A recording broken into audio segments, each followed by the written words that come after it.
가야 돼. 끝까지. 호남의 프로가 또 90몇 프로가 뿌리면 우리 어려워. 안철수 끝까지 데리고 가야 돼. 자유한국당의 후보로서 박근혜 대통령을 이어가겠다는 것 아니에요. 이것은 청산의 대상이지 어떤 경우에도 함께할 수 없다. 이제 박주현 정치 인생도 이번이 끝입니다. 더 이상 여의도에서 요물처럼 그래 좀 안 해줬으면 합니다. 1번 마음에 안 든다고 2번 찍고 2번 마음에 안 든다고 1번 찍고 수십 년간 반복해왔습니다. 그 결과 어떻게 됐습니까? 우리나라가 이 모양 이 꼴이 된 겁니다. 자유한국당 후보는 당신노조 운운하며 우리 기득권의 나라를 만든 그 세력과 손을 잡아 새로운 우리 기득권의 나라 정권 연장을 꿈꾸는 사람과 세력이 있다는 사실입니다. 이 나라 대통령이 된다면요.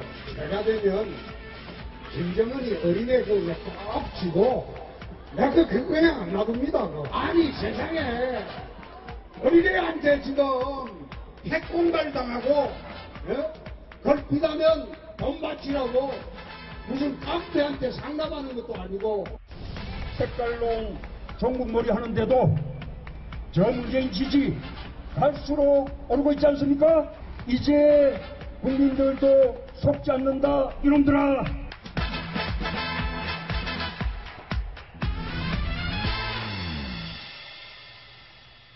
자, 이제 대선이 며칠 안 남아서일까요? 안 그랬던 대통령 후보들의 말이 점점 억양이 세지고 단어도 거칠어지고 점점 강해지는 것 같습니다. 자, 그런데 홍준표 후보가 과연 이렇게까지 2위를 바짝 뒤쫓아올지 예상을 했었습니까? 어땠습니까?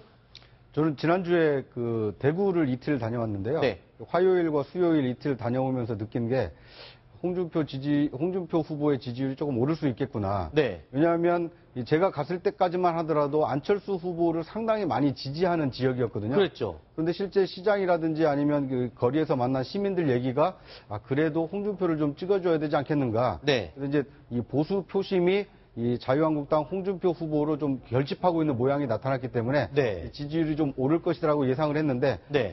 그 예상대로 지금 15%를 이미 돌파를 했기 때문에 네. 이 15%는 이 선거운동 비용을 100% 다 보전받는 어떻게 보면 이제 후방이 굉장히 튼튼해졌다 이렇게 볼 수 있거든요. 앞만 보고 달릴 수 있는 이 기반을 마련했기 때문에 네. 더 지켜봐야 될 것 같습니다. 게다가 또 이 지지율이요. 지금 오차범위 이내로 지금 가까이 접어들었거든요. 이건 굉장히 의미 있는 상황인 거죠. 홍준표 후보에겐. 하지만 안철수 후보에게는 지금 굉장히 안타까운 상황이고 문재인 후보도 절대 이제 무시할 수 없는 3위가 됐습니다. 네, 맞습니다. 근데 사실 지금 안철수 후보의 지지율이 네. 3월 말에 민주당 경선이 끝나면서 폭등을 한번 했습니다. 그렇죠. 38%까지 올라갔었죠. 당시 3월 말 갤럽 조사에서 19%였었습니다. 네. 그런데 경선이 끝나고 35%, 그리고 그 다음 주에 37%까지 올라가서 네. 양강 구도가 됐다가 그 이후에 TV 토론, 그리고 몇 차례 좀 구설수가 있었던 발언들, 네. 그게 거치면서 또 동시에 홍준표 후보의 어떤 보수층 결집, 이게 이루어지면서 네. 지금 굉장히 급속도로 안철수 후보의 지지도는 빠지고 있고 네. 홍준표 후보의 지지도가 올라가고 있는 것으로 보입니다. 네. 사실 지금 대선이라는 전국 단위의 대규모 선거는 조직이 굉장히 중요합니다. 네.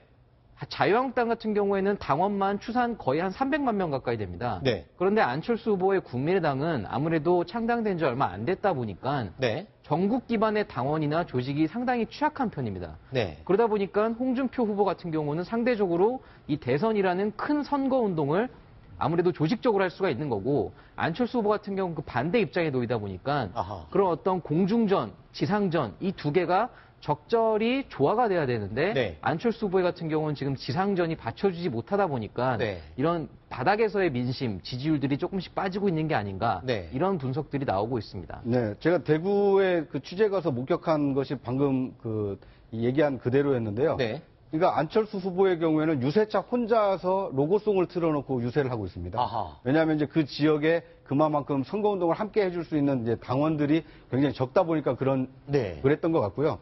문재인 후보의 경우에는 유세차 주변에 한 뭐 10여 명 남짓 네. 이런 사람들이 파란 잠바를 입고 함께 이제 선거운동을 하고 있는 모습을 볼 수 있었는데 그런데 이제 자유한국당의 텃밭이라고 할 수 있는 대구여서 그런지는 모르겠지만 큰 사거리에 유세차를 세워놓고 이 사방에 사람들을 빨간 옷을 입혀서 세워놓고 아하. 흰 장갑을 입고 이제 율동을 하는 모습을 보니까 네. 아 여기는 확실히 이 자유한국당의 당세가 센 지역이구나 네. 이런 것이 이제 시각적으로 좀 느껴지더라고요. 그렇군요. 그런데 이제 열심히 선거운동을 하게 되면 그걸 지켜보는 사람들이 그냥 지나가는 것이 아니라 이 차문을 열고 이제 손을 흔들어 준다든지 네. 화답을 하기 때문에 이게 약간 시너지가 날 수 있거든요. 네. 그래서 이제 이 선거운동이라는 것이 뭐 메시지도 중요하지만 어떤 세를 형성해서 보여주는 것도 굉장히 좀 중요하지 않나 네. 이런 생각이 좀 들었습니다. 자, 그 TK에서의 그런 분위기를 등에 업어서일까요? 홍준표 후보가 무언가 자신감을 강하게 내비치는 이야기를 SNS에 올렸다면서요. 이현수 기자 어떤 내용입니까? 네, 오늘 오전인데요.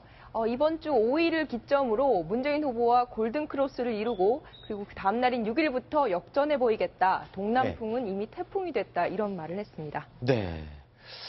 자, 우리 뉴스탑10 뉴스 전문가 네 분에게 한번 물어보겠습니다. 과연 홍준표 후보, 문재인 후보를 6일부터 역전을 할 수 있을 건지 우리 패널들의 생각을 한번 들어보겠습니다. 먼저 강경석 기자의 생각 먼저 들어볼까요? 네, 저는 문재인 후보까지 미치진 못하더라도 네. 안철수 후보와는 충분히 2위 싸움을 접전을 벌일 걸로 저는 예상을 하고 있습니다. 아까 말씀드린 대로 대선이라는 선거는 큰 조직이 필요한 선거입니다. 그러다 보니 한국당의 어떤 보수층 결집, 이거를 무시할 수는 없을 것 같습니다. 그렇군요. 자, 두 번째로 구자홍 차장의 생각을 들어보겠습니다. 어떻습니까? 같은 얘기를 반복하게 되겠는데요. 네. 저는 보수층이 지금 결집하고 있기 때문에 2위로 올라서는 것은 좀 시간 문제다라는 생각이 듭니다. 그런데 이제 한 가지 홍 후보에게는 안타까운 것이요. 선거법상 5월 3일 이후부터는 그 선거 그 여론조사 결과를 공표할 수가 없습니다. 그러니까 만약 실제로 그 조사 결과에 변동이 있다 하더라도 이걸 언론에서 공표할 수 없기 때문에 그 결과는 국민들이 알기가 좀 어려울 수 있다 이런 생각이 듭니다. 네. 자, 오차 범위 내에 있는 2위 안철수 후보를 과연 꺾을 수 있을지 6일을 기점으로 양지열 변호사의 생각 들어보겠습니다. 저도 올라갈 수 있을 것으로 보입니다. 네. 일단 왜 그러냐면 안철수 후보가 이게 성장세가 멈춰서 딱 내리막길로 돌아가는 순간에 기존의 보수의 대안이었기 때문에 지지했던 보수층들이 혹시 선거에서 이기지 못할 것 같으면 어차피 확실한 보수인 홍준표를 찍어줘서 지지층 나중에 보수의 어떤 기반이라도 만들어주자는 쪽으로 바뀔 가능성이 있어서 안철수 후보의 자리가 좀 위태롭다라고 생각합니다. 그렇군요. 마지막으로 정치부 강경석 기자의 이야기 들어보겠습니다. 아, 죄송합니다. 이현수 기자의 얘기 들어보겠습니다.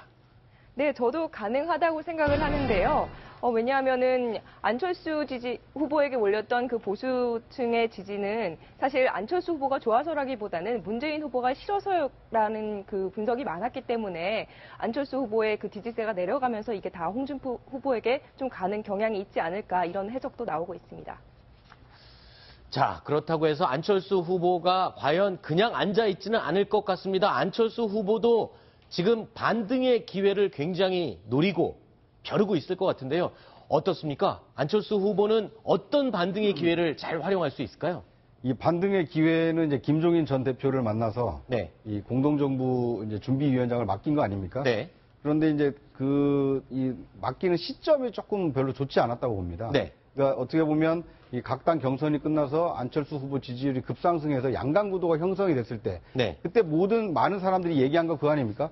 40석 소수 정당으로 과연 국정을 책임질 수 있을까? 네. 이제 그런 의구심이 들 때 국정 경험이 많은 분들을 함께하는 모습을 보였더라면 네. 오히려 그 지지율을 유지하거나 아니면 오히려 좀 더 오를 수도 있었는데 네. 지지율이 하락하는 상황에서 이 외부에 그 손길을 내밀다 보니까 이제 다급하니까 이 도움을 요청하는 거 아닌가? 네. 그래서 조금 시점상 늦은 거 아닌가? 이런 이 생각을 낳게 하고 있기 때문에 네. 과연 이제 반등에 성공할지는 좀 더 지켜봐야 될 것 같습니다. 네. 강경숙 기자. 근데 실제로 정치권에서도 지금 구자홍 차장 얘기를 굉장히 많이 합니다. 네. 그러니까 안철수 후보에게 기회가 분명히 왔었습니다. 네. 그런데 그때 그 기회를 살리지 못한 겁니다. 네. 이게 지지율이 상승 국면에 있을 때 그 자기에게 남은 2%의 조각을 채우기 위해서 공동정부 구상이랄지 김종인 네. 전 대표와의 연대랄지 이런 걸 밝혔다면 충분히 탄력을 받을 수가 있었던 상황이었는데 이게 지금 아까 말씀대로 지지율이 떨어지는 순간에 네. 이렇게 연대 얘기를 하고 단일화 얘기를 하기 시작하는 순간 기존 지지층들은 기존 지지층들은 물론이고 안철수 후보를 지지할 수 있었던 잠재적 지지층들도 이거 안 될 것 같으니까 지금 이렇게 하는 거 아니냐 이런 생각을 하는 게 이번 그 대선의 굉장히 큰 특징 중에 하나입니다. 같은 카드임에도 불구하고 어느 시점에 그 카드를 내놓느냐에 따라서 유권자들의 마음은 정반대 방향으로 흐를 수가 있겠군요. 그렇습니다. 그러니까 잘 나가고 있는데 손을 내밀면 아니 저렇게 잘 나가는 사람이 나에게도 도움을 요청하는데 열심히 가서 도와줘야지 이제 이런 생각이 들지 않겠습니까? 그렇죠. 그런데 잘 나갈 때는 본체만치 하다가 어려워지니까 이제 도움을 요청하네. 그러면 이제 사람 마음이 그때 잘 나갈 때는 그 모른 채 했다. 이제 이런 서운한 감정이 좀 앞설 수 있는 거거든요. 이제 그런 점이 있어서 지금 조금 어려움에 처해 있는데 물론 뭐 아직 시간이 좀 남아 있기 때문에 진정성을 가지고 이 반등을 위해서 노력을 한다라면 뭐 다시 한번 기회가 있을 수는 있다 이렇게 봅니다. 알겠습니다.